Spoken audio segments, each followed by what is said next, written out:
Hello guys, welcome to our channel UP exam hub. आज हम आपके लिए लेकर आए हैं प्रेसिडेंट चैप्टर का पार्ट 4। इसके पहले 3 पार्ट हो चुके हैं। इसके पहले के पार्ट में हमने पढ़ा था राष्ट्रीय आपातकाल के बारे में और राष्ट्रपति शासन के बारे में। तो आज हम पढ़ेंगे वित्तीय आपातकाल के बारे में। वित्तीय आपातकाल आपातकाल का उल्लेख किस आर्टिकल में है? तो वित्तीय आपातकाल का उल्लेख आर्टिकल 360 में है। वित्तीय आपातकाल लगाया क्यों जाता है? जब देश में आर्थिक संकट उत्पन्न हो जाता है या वित्तीय कुप्रबंधन के कारण देश की आर्थिक स्थिति बहुत खराब हो जाती है, उस कारण से देश में वित्तीय आपातकाल लगाया जाता है। वर्तमान समय तक अभी तक देश में वित्तीय आपातकाल एक बार भी नहीं लगाया गया है। वित्तीय आपातकाल की उद्घोषणा कौन करता है? तो वित्तीय आपातकाल की जो उद्घोषणा करता है वो राष्ट्रपति करता है, लेकिन किसकी सलाह पर? मंत्रिपरिषद की सलाह पर।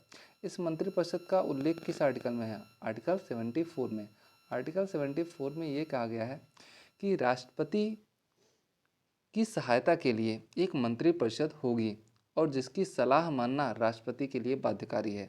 मंत्रिपरिषद अगर कोई सलाह देता है तो राष्ट्रपति को वो सलाह मानना बाध्यकारी होगा, और ये 42वें संविधान संशोधन के तहत कहा गया।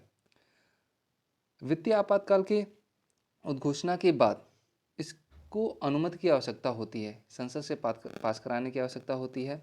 तो वित्तीय आपातकाल लगाए जाने के पश्चात कितने समय के पश्चात इसे अनुमति दी जाती है? तो इसे 2 माह के भीतर संसद से पास कराना आवश्यक होता है। यदि ये 2 माह के भीतर संसद से पास नहीं होता है तो वित्तीय आपातकाल रद्द हो जाता है। वित्तीय आपातकाल की अवधि कितनी होती है, यानी वित्तीय आपातकाल कितने समय तक के लिए लगाया जाता है? तो जो वित्तीय आपातकाल होता है वो अनिश्चित समय तक के लिए लगाया जा सकता है। कितने समय के लिए? अनिश्चित काल तक के लिए लगाया जा सकता है। इसके लिए कोई समय सीमा नहीं है। जब तक आर्थिक स्थिति उचित नहीं हो जाती, सही नहीं हो जाती, पूरा देश सही से प्रगति पर लौट नहीं आता है, तब तक आप इसे लगा सकते हैं। वित्तीय आपातकाल को तब तक आप लगा सकते हैं। इसकी उद्घोषणा कौन करता था? हमने बताया इसे लागू करने के लिए राष्ट्रपति मंत्रिपरिषद की सलाह लेता है और इसके पश्चात ही इसकी उद्घोषणा करता है। तो इसकी उद्घोषणा की समाप्ति कौन करेगा? इसे समाप्त कौन करेगा? तो इसे समाप्त भी राष्ट्रपति ही करता है। किसकी सलाह पर? मंत्रिपरिषद की सलाह पर। मंत्रिपरिषद की सलाह पर राष्ट्रपति ही वित्तीय आपातकाल को समाप्त करता है। इस प्रकार हमने 3 आपातकाल के बारे में पढ़ा। पहला राष्ट्रपति शासन, दूसरा राष्ट्रीय आपातकाल और तीसरा वित्तीय आपातकाल। 3 आपातकालों के बारे में पढ़ा जिसमें राष्ट्रपति की कुछ शक्तियाँ थी, है ना? कौन सा? राष्ट्रीय आपातकाल और एक राष्ट्रपति शासन और एक वित्तीय आपातकाल। ये रही राष्ट्रपति की शक्तियाँ। और आज हम पढ़ेंगे इसके आगे राष्ट्रपति के वीटो पावर के बारे में। राष्ट्रपति के पास ये वीटो पावर होता क्या है, किस बात का उल्लेख करता है? संसद में जब कोई विधेयक पेश होता है तो वह लोकसभा और राज्यसभा से पास होता है और उसके पश्चात वह राष्ट्रपति के पास जाता है। राष्ट्रपति के पास एक अधिकार होता है आर्टिकल 111 के तहत। आर्टिकल 111 के तहत राष्ट्रपति के पास अधिकार होता है क्या? कि वह विधेयक जो लोकसभा और राज्यसभा से पास होकर आया है राष्ट्रपति के पास, वो उसे स्वीकार कर ले या फिर उसे अस्वीकार कर दे। पहला, वो उस विधेयक को स्वीकार कर सकता है। दूसरा, वो उस विधेयक को मना कर सकता है। और तीसरा, वो उस विधेयक को पुनः उस पर विचार विमर्श करने के लिए संसद के पास भेज सकता है। और चौथा है कि वो उस विधेयक को अपने पास ही रख ले, उस पर कोई निर्णय ही ना ले। तो ये जो उसके पास अधिकार है, शक्ति है, जिसका वो उपयोग करता है, उसे ही वीटो पावर कहा जाता है। ये वीटो पावर 3 प्रकार के होते हैं। पहला, पूर्ण वीटो। ये पूर्ण वीटो क्या है? पूर्ण वीटो किसी भी विधेयक को यदि राष्ट्रपति पूरी तरह से अस्वीकार कर दे। कोई विधेयक संसद से पास होकर आया राष्ट्रपति के पास और राष्ट्रपति को ऐसा लगता है कि ये विधेयक कानून बनने के लायक नहीं है, तो राष्ट्रपति उस पर पूर्ण वीटो लगा सकता है, यानी उसे पूरी तरह से मना कर सकता है। और यह सामान्यतः जो राष्ट्रपति करता है वो गैर सरकारी विधेयकों पर करता है या पुरानी सरकार के विधेयक होते हैं। ये गैर सरकारी विधेयक क्या होता है? गैर सरकारी विधेयक वो विधेयक होते हैं जो संसद के सदस्य ले आते हैं, यानी सांसद जो विधेयक लेके आते हैं वो गैर सरकारी विधेयक होता है, और जो मंत्री विधेयक लेकर आते हैं उन्हें सरकारी विधेयक कहा जाता है। तो पूर्ण वीटो जो राष्ट्रपति लगाता है वो सामान्यतः गैर सरकारी विधेयकों पर ही लगाता है। दूसरा वीटो है उसका निलंबनकारी वीटो। निलंबनकारी वीटो में राष्ट्रपति करता ये है कि उसके पास जो विधेयक संसद से पास होकर आया है वो उसे देखता है और उसे लगता है कि इसमें कुछ त्रुटि है, तो वह संसद को पुनः उस पर विचार विमर्श करने के लिए उसे वापस भेज सकता है, या फिर कुछ दिनों के लिए अपने पास रखे और फिर विचार विमर्श के लिए वापस भेज दें। तो इस प्रकार की जो पावर है उसे निलंबनकारी वीटो कहते हैं। तो इस प्रकार की शक्ति केवल कानून बनाने में केवल देरी ही करती है। और जो तीसरा वीटो पावर है राष्ट्रपति के पास है वो है पॉकेट वीटो। ये पॉकेट वीटो क्या है?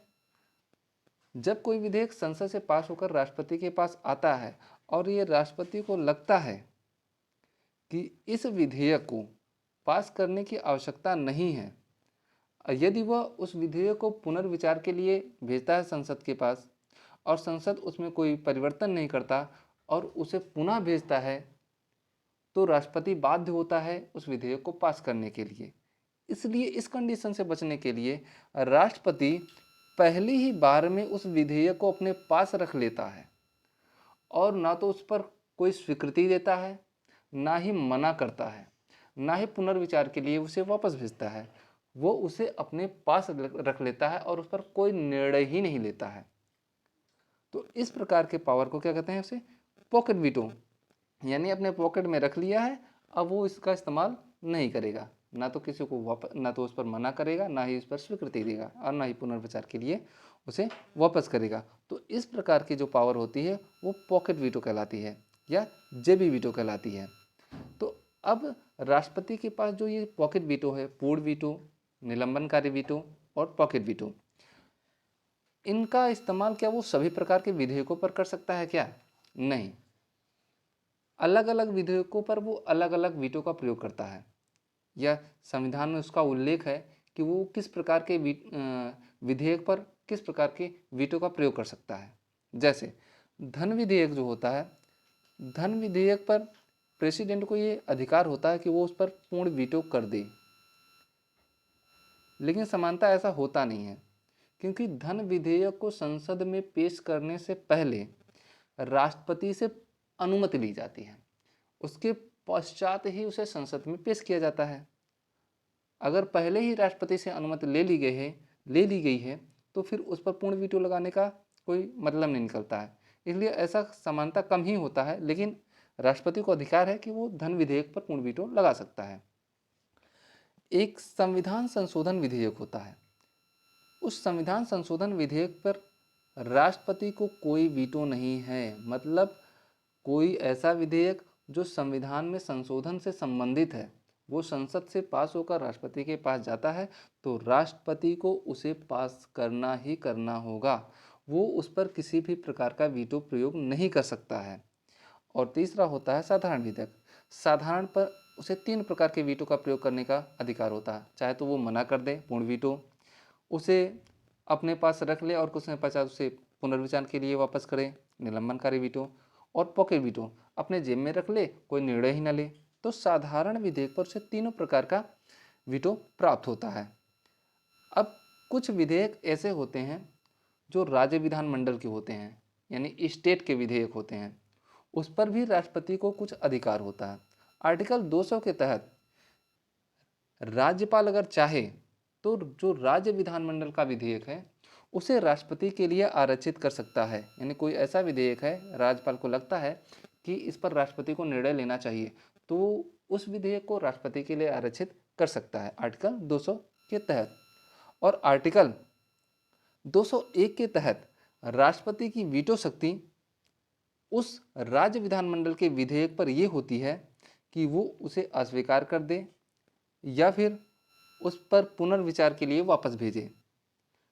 यदि उसने अस्वीकार कर दिया तो राज्य विधानमंडल का विधेयक समाप्त हो जाएगा, और यदि पुनर्विचार के लिए वापस भेजा और पुनर्विचार के और राज्य विधानमंडल पुनर्विचार के पश्चात भी राष्ट्रपति को देता है और राष्ट्रपति को लगता है कि ये उचित नहीं है, तो उसे अस्वीकार कर सकता है। तो ये आर्टिकल 201 के तहत है कि राष्ट्रपति जो है वो राज्य विधानमंडल के विधेयक पर भी वीटो पावर रखता है, आर्टिकल 201 के तहत। इस प्रकार राष्ट्रपति के बारे में हमने पढ़ा, राष्ट्रपति की शक्तियाँ क्या क्या हैं, राष्ट्रपति की वीटो पावर क्या क्या हैं। यदि आपको ये वीडियो पसंद आए तो वीडियो को लाइक, शेयर और सब्सक्राइब जरूर करें। जय हिंद, जय भारत।